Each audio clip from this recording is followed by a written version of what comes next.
Good morning, dear students. I hope you all are well. Today we will continue with the unit balance of payments. तो बेटा हम already discuss कर चुके हैं components of balance of payment account, current account and capital account. आज हम बात करेंगे उसके आगे की। लिखिए जी, आज पढ़ेंगे हम ऑफिशियल रिजर्व अकाउंट के बारे में। So what do you mean by official reserve account? हम ऑलरेडी पढ़ चुके हैं बैंकिंग के चैप्टर में that RBI is the custodian किसका? फॉरेन एक्सचेंज का। इसको हम फॉरेक्स भी बोलते हैं। क्या बोलते हैं बेटे? फॉरेक्स। Getting my point? तो अब हम कहते हैं कि ऑफिशियल रिजर्व अकाउंट क्या है? जो भी फॉरेन एक्सचेंज अकाउंट होता है हमारा आरबीआई के पास, उसको बोलते हैं ऑफिशियल रिजर्व अकाउंट। अब देखेंगे the overall balance of BOP is reflected. किस में रिफ्लेक्ट होगा? इन official reserve account of RBI. Please mind two things, हमें एग्जामिनेशन में ये शॉर्ट फॉर्म्स नहीं यूज करनी है। पॉइंट नंबर 2, एनसीईआरटी को आप जरूर फॉलो करें। क्लियर है जी? तो ORA of RBI in the form of, अब होता क्या है कि हमारे पास दो फॉर्म में ये रिफ्लेक्शन आएगा। पहला होगा गोल्ड रिजर्व्स, दूसरा होगा foreign exchange reserves. Getting my point? अब हमें देखना क्या है कि ओआरए कैसे डिपिक्ट होता है। तो सबसे पहले बात करेंगे if ORA official reserve account is shown as, क्या दिखाया गया है? A part of capital account BOP, तो हम बोलेंगे then BOP always balances. BOP always balances, it means debit is equal to credit, या हम बोलेंगे current account plus capital account is equal to zero. Current account plus capital account is equal to zero. Next देखते हैं। पहला हमने पढ़ा अगर हम ओआरए को as a part of BOP show कर रहे हैं। Second, if ORA is not shown as a part of capital account BOP, इसका मतलब क्या है? That is ORA is shown separately. Clear है जी? तो क्या बनेगा ये हमारा? आउटकम आएगा बीओपी में बैलेंस और बीओपी में नॉट बैलेंस। आई रिपीट, इधर द बीओपी विल बैलेंस और इट विल नॉट बैलेंस। अगर बीओपी बैलेंस हो जाती है तो इसका मतलब debit is equal to credit. अगर वो बैलेंस नहीं होता है तो क्या होगा? इधर debit is greater than credit और debit is less than credit. Debit is greater than credit या debit is less than credit. समझ गए जी? तो इस केस में ओआरए जो है वो बेसिकली क्या है? एक फाइनेंसिंग आइटम है। इस केस में ओआरए क्या है? एक फाइनेंसिंग आइटम है। और हम इसको साथ में बोल सकते हैं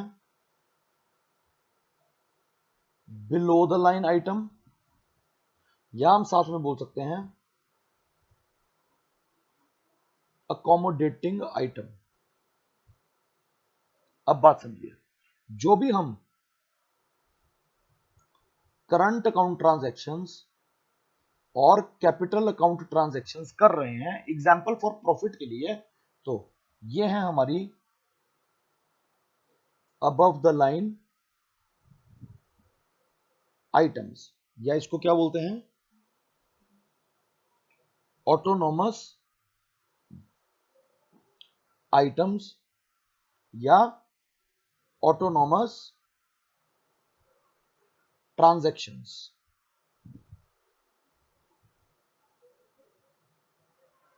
गेटिंग माय पॉइंट? क्या बोलेंगे, above the line item, autonomous item या autonomous transactions. Getting my point? तो इसका मतलब क्या है, जैसे हम अकाउंटिंग में करते हैं, आपने अकाउंट क्लोज कर दिए, तो ये वाली सारी आइटम्स जो हैं वो अबव द लाइन आइटम्स हैं, ऑटोनॉमस आइटम्स हैं या ऑटोनॉमस ट्रांजैक्शंस हैं। और जितनी भी एंट्रीज बाद में होंगी बैलेंसिंग आइटम में, वो हमारी ज्यादातर ओआरए में दिखाई जाती है। ठीक है जी, क्योंकि बीओपी का जो नेट चेंज है वो ओआरए रिफ्लेक्ट करता है by net flow of reserves. Clear है जी? तो अब हमने यहां पर बात करी थी, ये देखिए कि हमारे पास या तो होंगे गोल्ड रिजर्व्स या होंगे फॉरेन एक्सचेंज रिजर्व्स। इसको 1 मार्क कर लेते हैं और इसको 2 मार्क कर लेते हैं। अब पढ़ते हैं इसको आगे। First part, if there is a change in reserve of gold, तो क्या होगा, देखो जी, या तो हम करेंगे सेलिंग। अगर सेलिंग करेंगे तो it means it will lead to inflow of foreign exchange, right. और अगर हम बाय करते हैं और we say we are purchasing the gold, so it means that will lead to an outflow of foreign exchange या forex. Clear है? Next हमने देखा फॉरेन एक्सचेंज रिजर्व्स, तो हम बोलेंगे change in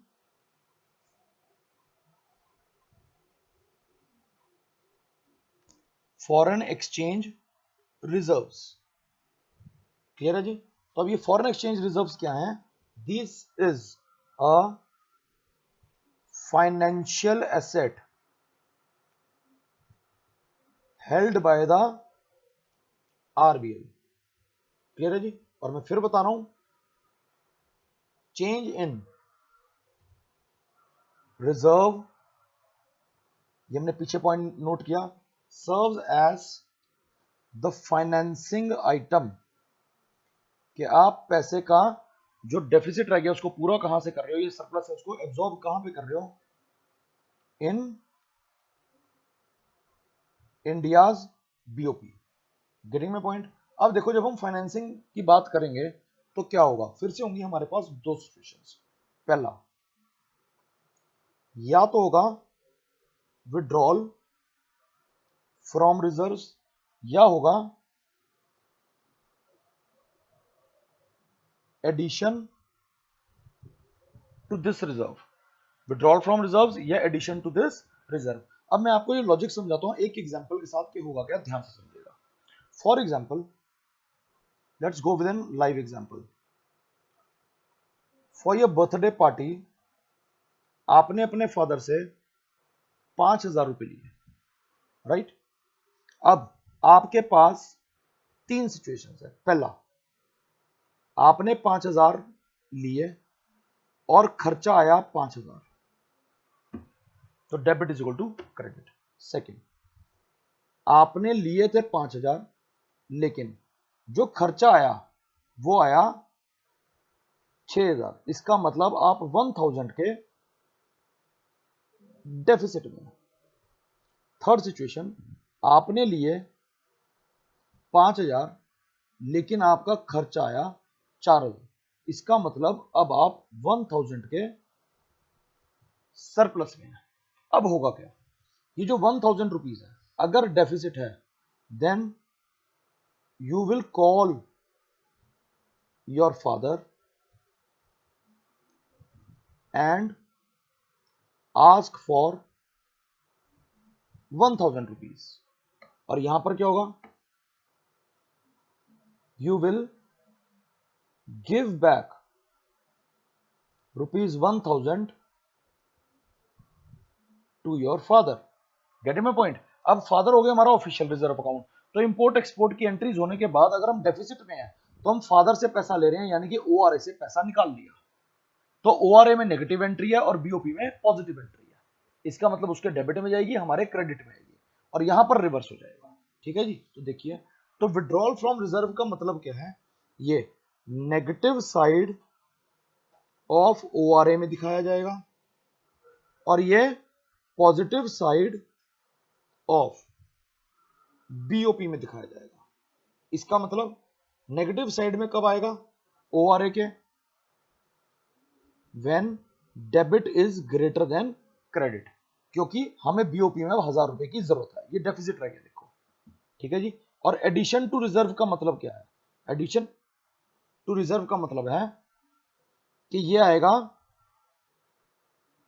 positive side of ORA and negative side of BOP because debit is less than credit. तो यहां जो 1000 सरप्लस बचा वो हम क्या करेंगे, वो हम अपने फादर को वापस जमा करा रहे हैं। इसका मतलब ऑफिशियल रिजर्व अकाउंट में हम पैसा वापस जमा करा रहे हैं। So that is an addition to BOP.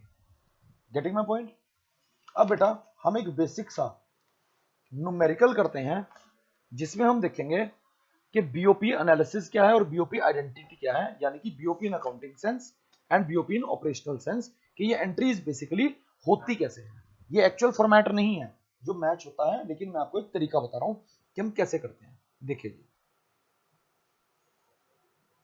लिखिए जी, balance of payment account, right.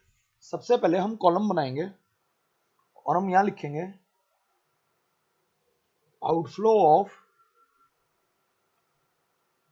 Foreign exchange, इसको हम बोल देंगे डेबिट, और हम यहां पर लेंगे अमाउंट इन रुपीस करोड़। यहां पे हम लिखेंगे इनफ्लो ऑफ फॉरेन एक्सचेंज, यह आ गई हमारी क्रेडिट आइटम, और यहां लिखेंगे amount in rupees crore, amount in rupees crore. ठीक है जी। तो सबसे पहली आइटम जो हम ले रहे हैं वो क्या है,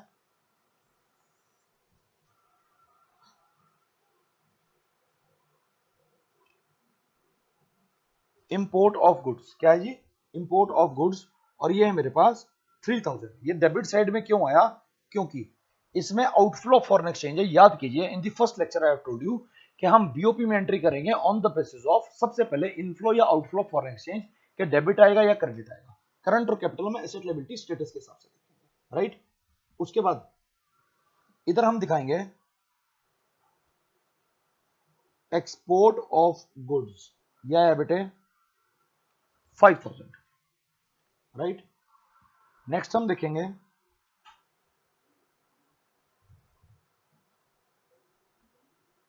इंपोर्ट ऑफ सर्विसेज, ये है हमारे पास 8000। अब हम देखेंगे एक्सपोर्ट ऑफ सर्विसेज, यह आया 1000। Next unilateral transfers to other countries, ये अमाउंट आया मेरे पास 600। यहां आएगा यूनिलेटरल ट्रांसफर्स रिसीव्ड 1000। क्लियर है जी। नेक्स्ट देखिए, इनकम पेड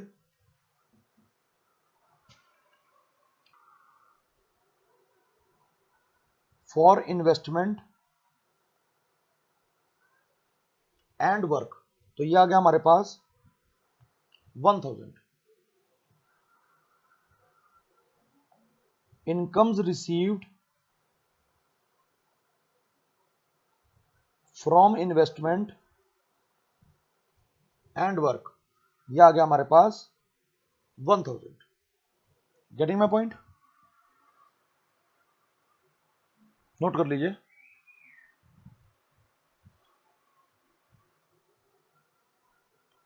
नेक्स्ट आ गया मेरे पास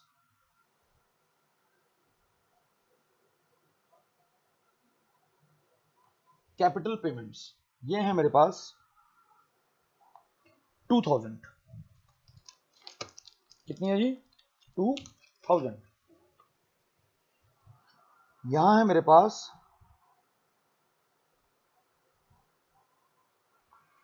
कैपिटल रिसीट्स। क्या है जी?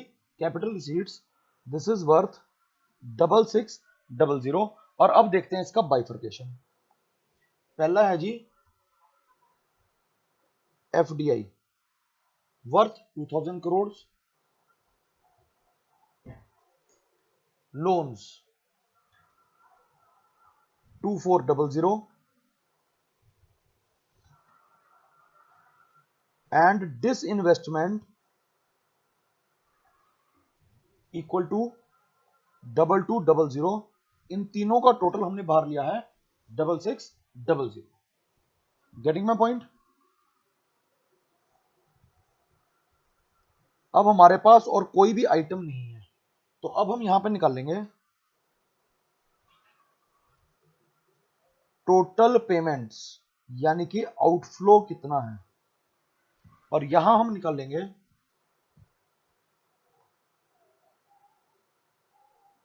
टोटल रिसीट्स, यानी कि इनफ्लो कितना है। Getting my point? अब बेटा अगर हमें यहां पे कैलकुलेट करना है तो क्या करना है, इस टेबल को एनालाइज करते हैं।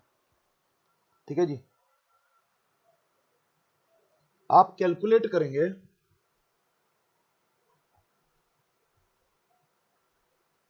Balance of trade. सेकंड आप कैलकुलेट करेंगे current account balance, right? And third you will calculate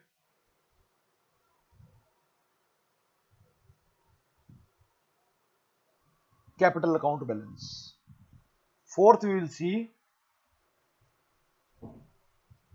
overall balance. Clear है जी? अब देखिए, सबसे पहला है बैलेंस ऑफ ट्रेड। अब बैलेंस ऑफ ट्रेड हम जानते हैं कि गुड्स के इंपोर्ट और एक्सपोर्ट होते हैं।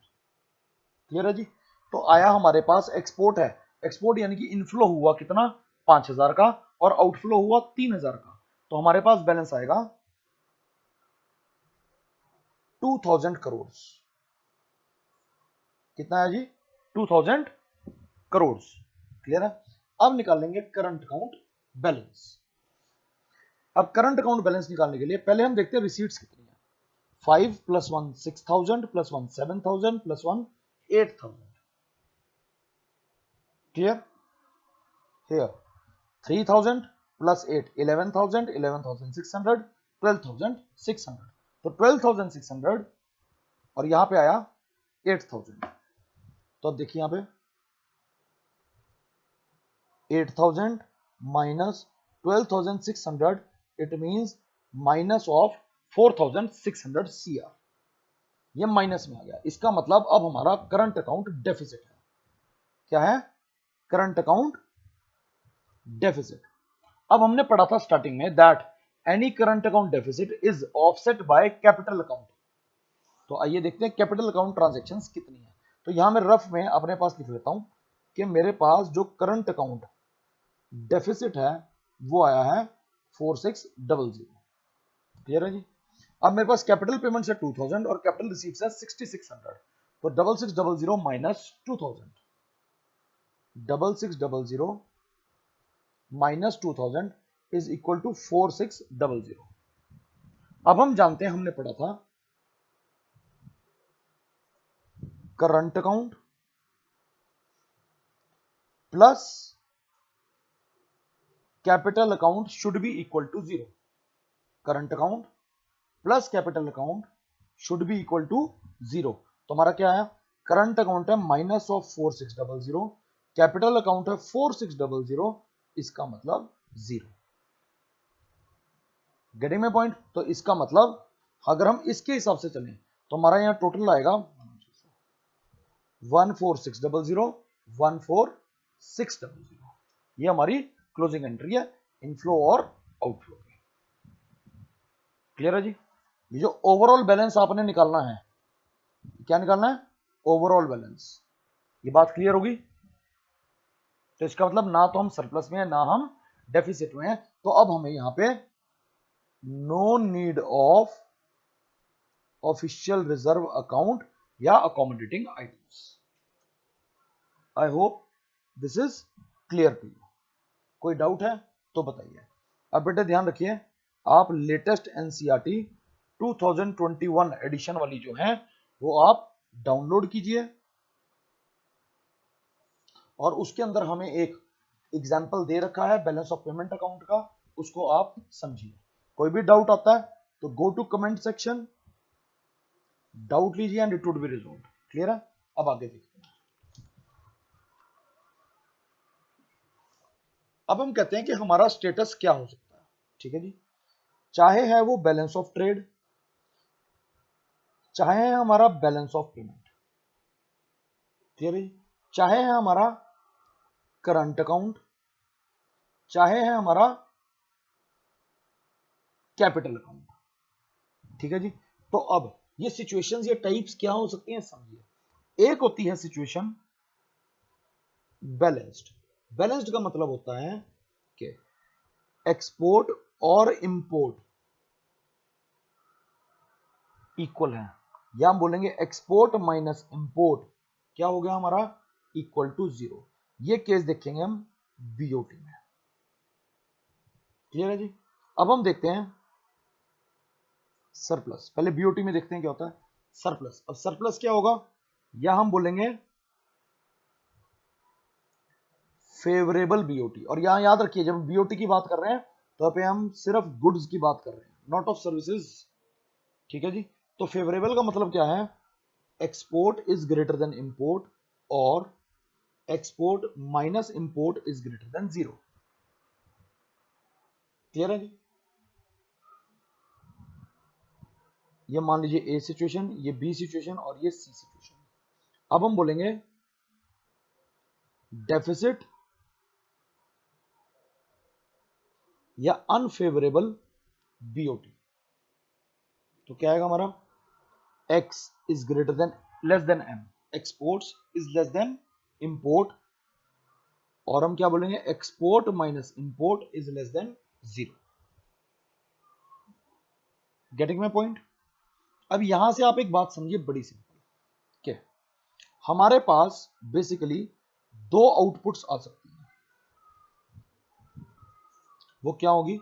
या तो आपका होगा इक्विलिब्रियम या आपका होगा डिसइक्विलिब्रियम, या हम सिचुएशन कह सकते हैं इक्विलिब्रियम को हम बोल सकते हैं या तो वो बैलेंस्ड है और यहां पे वो अनबैलेंस्ड है।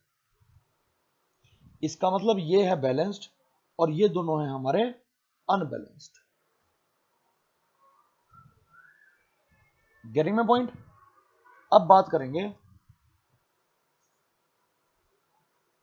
बीओपी की। तो बीओपी क्या होगा? या तो होगा इक्विलिब्रियम में या होगा डिसइक्विलिब्रियम में। तो इक्विलिब्रियम में जब होगा तो हम बोलेंगे receipts minus payment is equal to 0 और receipts is equal to payments. Clear है जी। अब डिसइक्विलिब्रियम में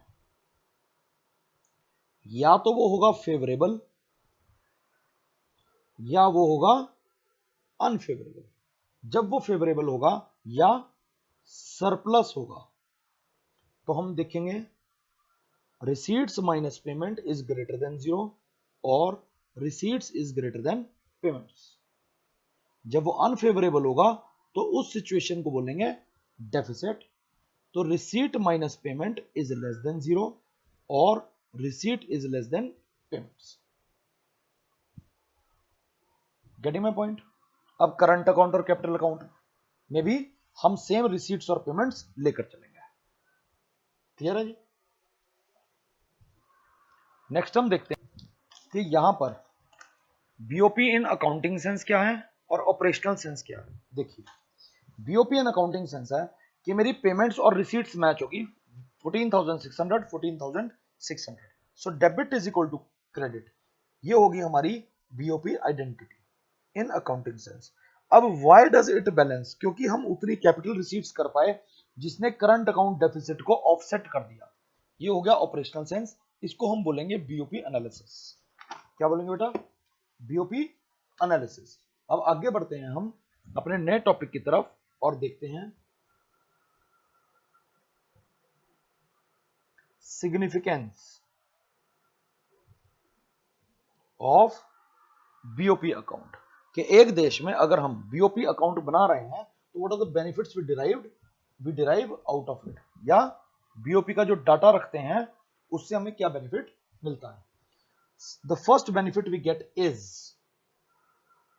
we come to know about the financial status of the domestic economy. Clear है जी? कि इसका मतलब how much we are dependent on, किस पे जी?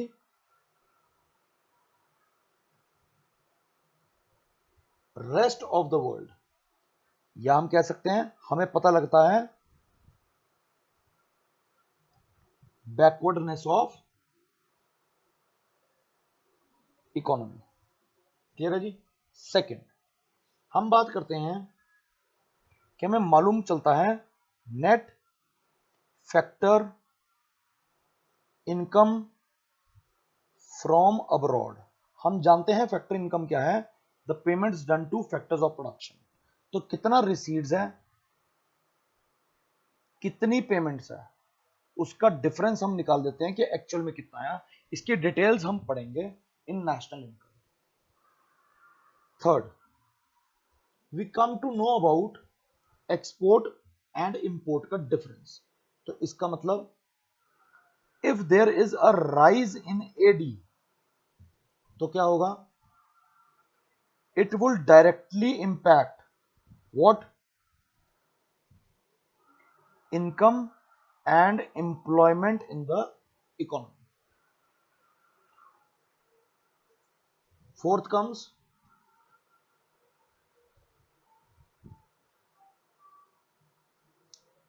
Market potential. हमें अपनी इकोनॉमी का मार्केट पोटेंशियल पता लग रहा है। इसका मतलब larger the foreign investments FDI या FII we have already studied,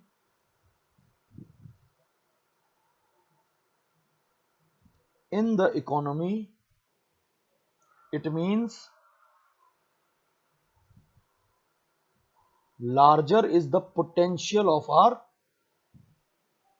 economy, right? Fifth comes drafting of monetary and fiscal policies. It means the RBI will decide what the flow of money या money supply और ये government के expenditure and revenue sources. Clear है जी? अब वो consider कैसे करेगी? अगर हमारे पास ग्रेटर फ्लो ऑफ फॉरेक्स है या हमारे पास लेसर फ्लो ऑफ फॉरेक्स है तो वो उसके अकॉर्डिंग हार्ड टैक्स लॉज की तरफ जाते हैं या वो डोमेस्टिक करेंसी की डेप्रिसिएशन एप्रिसिएशन क्या प्रेफर करते हैं उसके अकॉर्डिंग हम चलेंगे। Now let us study the causes of BOP disequilibrium. बेटा प्लीज रिमेंबर, ये सरप्लस भी हो सकता है और डेफिसिट भी हो सकता है। तो हमारे पास मेजरली तीन कॉजेज आते हैं। First is the economic factors, second is the political factors and the third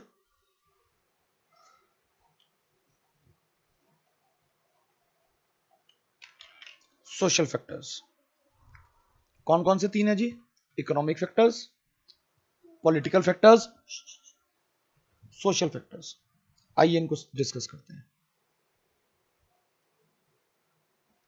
पहले हैं जी इकोनॉमिक फैक्टर्स। अब इसमें हम सबसे पहला देखेंगे huge development expenditure.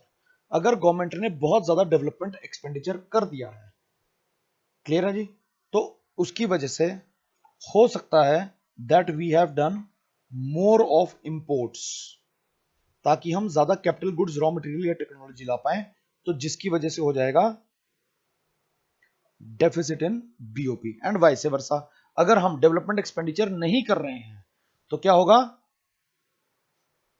Surplus in BOP. The second comes development of import substitutes. जब आप डेवलप कर लेते हैं import substitute, it means lesser of imports. जब लेस इंपोर्ट्स होंगे तो इसका मतलब we will have a BOP surplus and vice versa. The third comes high rate of inflation. अगर इन्फ्लेशन ज्यादा है तो इसका मतलब क्या है? We have increased prices of domestic goods. This means increased imports, which means BOP deficit and vice versa. The fourth comes the business cycle.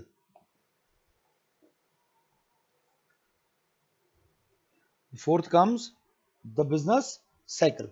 अब हम जानते हैं कि बिजनेस साइकिल में हमारे पास 4 फेजेस होते हैं। कौन कौन से हैं?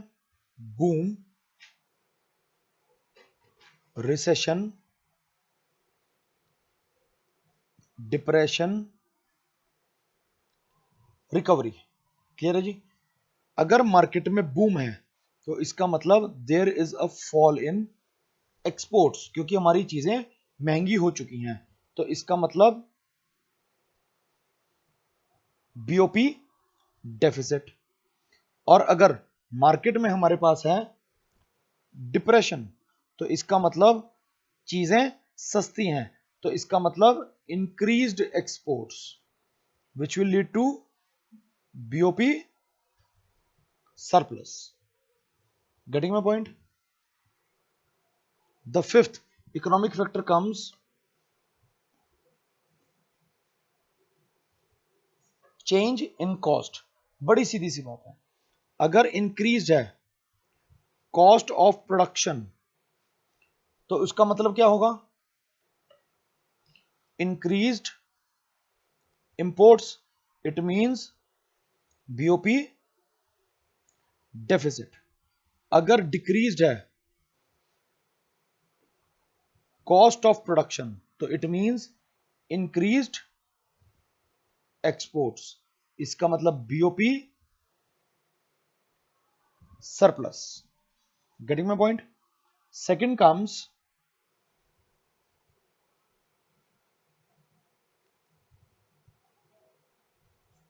Political factors. अब सबसे पहला देखिए पॉलिटिकल इंस्टेबिलिटी। अब इसका मतलब क्या है? अगर पॉलिटिकल इंस्टेबिलिटी है तो we have a negative impact on foreign trade, और कोई ज्यादा लोग हमसे एक्सपोर्ट नहीं लेंगे, सॉरी, तो will get a deficit BOP. Next comes policies of the government. अभी क्या कहते हैं जी? अगर policies of the government is in favor of imports, so we know what we'll get BOP deficit. And if it is in favor of exports तो क्या होगा? BOP surplus. So next comes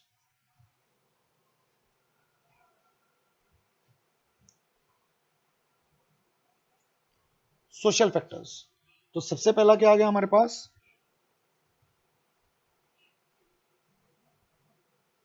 demonstration effect. Clear है जी. अब अगर हम prefer कर रहे हैं व्हाट, फॉरेन गुड्स, अगर हम प्रेफर कर रहे हैं फॉरेन गुड्स तो क्या होगा हमारा, तो उसका मतलब क्या होगा, हमारे इंपोर्ट्स इंक्रीज हो जाएंगे, जिसकी वजह से आएगा डेफिसिट बीओपी. क्लियर है जी. एंड वाइस वर्सा. अब इसी से रिलेटेड एक और पॉइंट आता है, दैट इज चेंज इन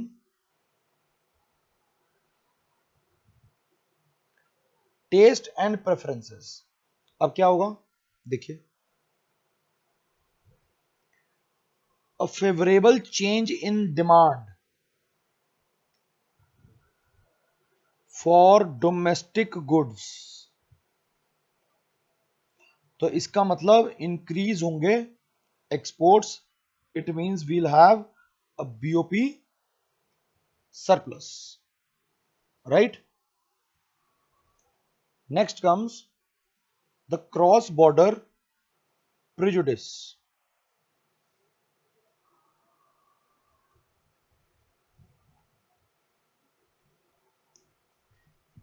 अब क्रॉस बॉर्डर प्रिजुडिस क्या कहता है, देखिए, प्रिजुडिस का बेसिक मीनिंग होता है प्री जजमेंट. अब होता क्या है कि अगर कोई भी मिसकंसेप्शन आती है, कोई भी प्रॉब्लम आती है दो कंट्रीज की सोच के बीच में या किसी भी और वजह से, फॉर एग्जांपल बॉर्डर डिस्टर्बेंसेस, तो उससे क्या होगा, we can have expensive imports. Clear है जी. तो जिसकी वजह से डिक्रीज हो जाएंगे हमारे इंपोर्ट्स, इसका मतलब BOP surplus. I hope this is clear to you. आगे बढ़ते हैं. हमारे पास आता है एक हॉट्स बेस्ड क्वेश्चन जो कि हम डिस्कस करते हैं कि व्हाट इज मोर डेंजरस. बताइए, व्हाट इज मोर डेंजरस, किस में से, करंट अकाउंट डेफिसिट और कैपिटल अकाउंट डेफिसिट. बताइए जी. तो हम बोलेंगे capital account deficit is more dangerous. क्यों? बिकॉज करंट अकाउंट का जो डेफिसिट है इज ऑफसेट या can be offset by capital account deficit. लेकिन अगर हमारे पास कैपिटल अकाउंट डेफिसिट आता है तो अफेक्ट होंगी नेगेटिवली हमारी ऑफिशियल रिजर्व अकाउंट. यह हमें एंटर करना पड़ेगा ऑफिशियल रिजर्व ट्रांजैक्शंस में. सो नेक्स्ट टॉपिक कम्स, देखिए, what are the measures to correct disequilibrium in BOP. अब ज्यादातर हम बात करेंगे डिसइक्विलिब्रियम में. हमारे पास दोनों चीजें आती हैं, डेफिसिट भी आता है और सरप्लस भी आता है. अगर सरप्लस आ रहा है तो अच्छी बात है, हमारे लिए एरिया ऑफ कंसर्न है डेफिसिट. क्लियर है जी. तो हमारे पास यहां पे चार मेजर्स हैं. कितने हैं जी? चार मेजर्स हैं. सबसे पहला है जी मॉनेटरी पॉलिसी. सेकंड है हमारे पास फिस्कल पॉलिसी. थर्ड है हमारे पास एक्सचेंज रेट पॉलिसी. और फोर्थ है हमारे पास नॉन मॉनेटरी, या हम बोलते हैं जिनको जनरल मेजर्स, नॉन मॉनेटरी या जनरल मेजर्स। सबसे पहला देखते हैं जी, सबसे पहला measure that is monetary policy. अब हम जानते हैं ये किससे रिलेटेड है, ये कंसर्न है money supply and credit in the economy. यहां लिख सकते हैं आप, it is concerned with money supply and credit in the economy. अब देखिएगा, अगर ए पार्ट हमारे पास है इन्फ्लेशन, दो सिचुएशंस है ना, तो हम ये पहले पढ़ चुके हैं, हम इंक्रीज कर देंगे CRR, हम इंक्रीज कर देंगे SLR, हम इंक्रीज कर देंगे बैंक रेट। क्लियर है जी?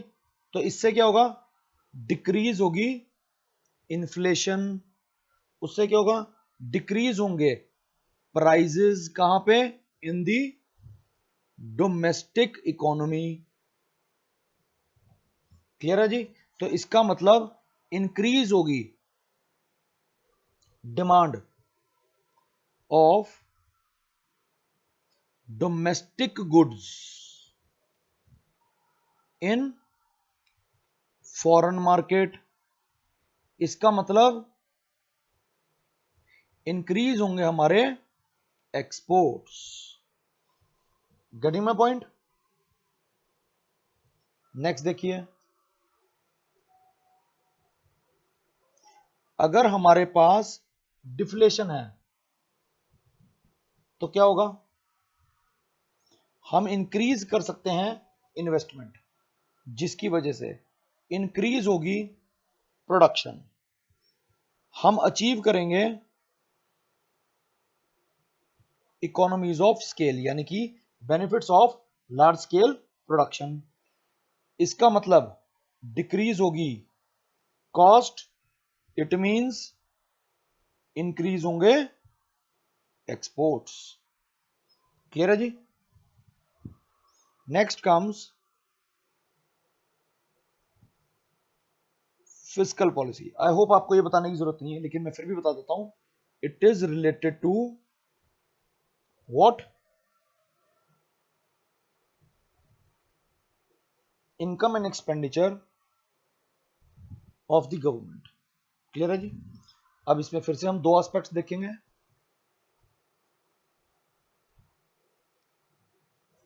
The very first is inflation.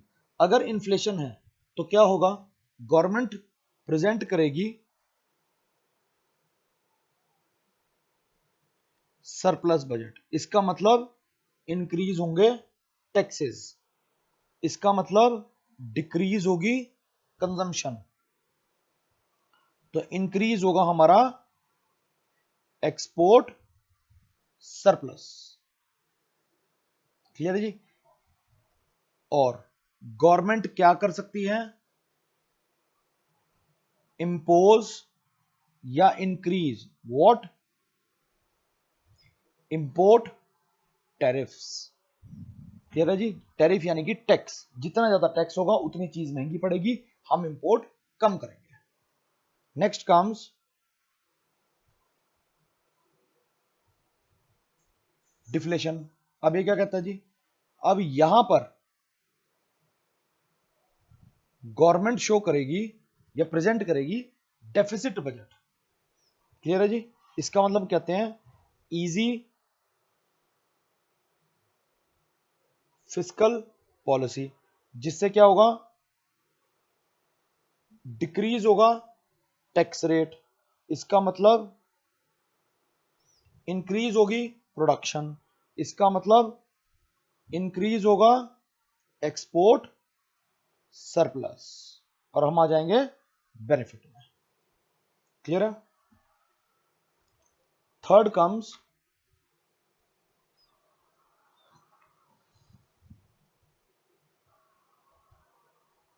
Foreign exchange rate policy. क्या जी? Foreign exchange rate policy. अब इसमें हम क्या चीजें यूज करते हैं? दो चीजें,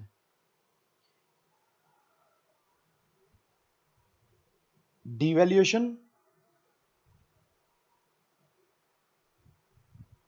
depreciation for increasing exports. This is done by the government. This is by free play of market forces of demand and supply.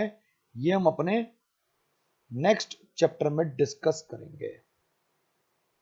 Clear है जी? The fourth comes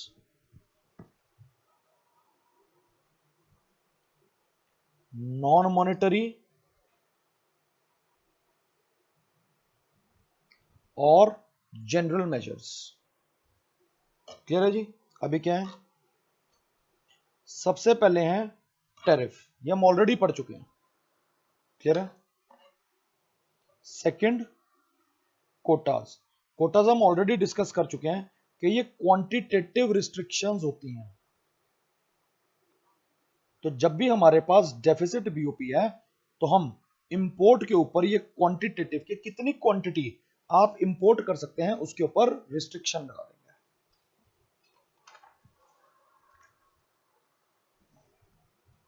third part comes under general measures, that is export promotion. इसके बहुत सारे measures जो हैं वो government try करती है, सब्सिडीज देना या XYZ, जिससे कि एक्सपोर्ट प्रमोशन होता है। And the last comes import substitution. इसका मतलब क्या है? हम प्रोड्यूस करते हैं वो goods and services which are imported. तो जब हम प्रोड्यूस करेंगे तो इसका मतलब लेस हो जाएंगे हमारे इंपोर्ट्स। क्लियर है जी?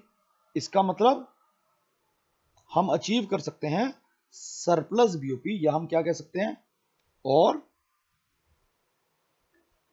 We can correct deficit BOP.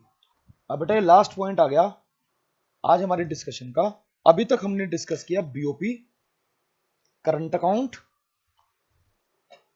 And BOP capital account, लेकिन new accounting standards introduced by the balance of payment and international investment position manual, इसको हम बोलते हैं BPM 6। क्या बोलते हैं जी?